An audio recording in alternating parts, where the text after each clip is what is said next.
Well, you're not going to have any trouble finding a seat. That's the one thing about the Up Express to the airport. That is, and this is the thing too, is that I'm finding the fact that a lot of transit groups are saying it's not running very full. And Metrolinx say, yeah, we're right on target, but their numbers are pretty bad as well. Good morning, welcome back to Breakfast Television. According to Metrolinx, the last article I read, their target was 21 riders per train. Think about that for a second. 21 riders per train, and they would be happy with that. So I don't think the transit riders group and Metrolinx are that far apart. So I think now we have to find out, what are we going to do with this white elephant? Exactly. I was on the train, I'd say a few weeks ago, coming home from when I went to San Francisco. I was the only rider on the train. The staff outnumbered me. So it goes to show that, yeah, not that many people are taking it. What is the problem? And I think a few people have been tweeting us kind of what the problem is for them. Okay. So this is one from Norm. You know, booked a 6:30 a.m. flight out of Pearson, but the train doesn't start running until 5:30 a.m. How's this supposed to change my life? And if it doesn't start running until 5:30, I mean, how many times when you have an early flight have you been to the airport at 4 and you've had to be at the airport at 4 or 4:30? To be there early, yeah. I mean, that's one thing, but yeah, Metrolinx is saying that you know, their schedules and the number of trains and is all dependent on the flight volume. But there are more than 14 people at the airport at any given point.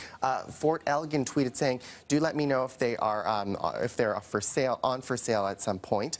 Could be great for cost recovery and fundraising. Maybe that could be a solution. You know, offering sales on off-peak hours." Yeah.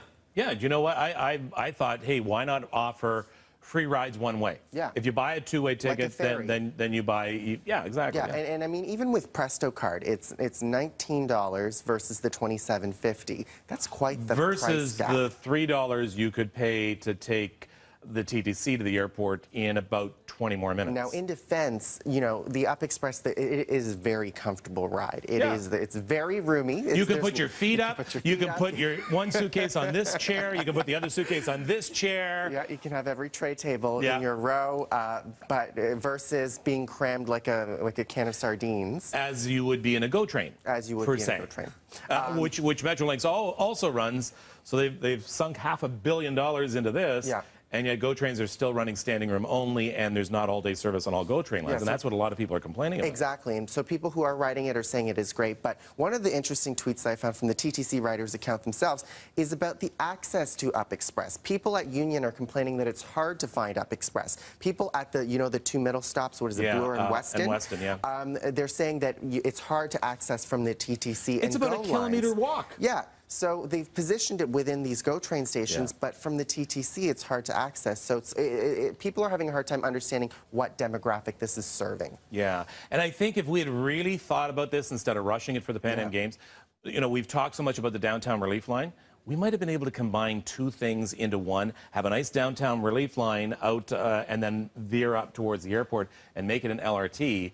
Instead of a very expensive train that's still running on diesel. And I think people we're expecting this to be kind of an example for what Smart Track was going to be like, and this isn't really flying that well right now. So. All right.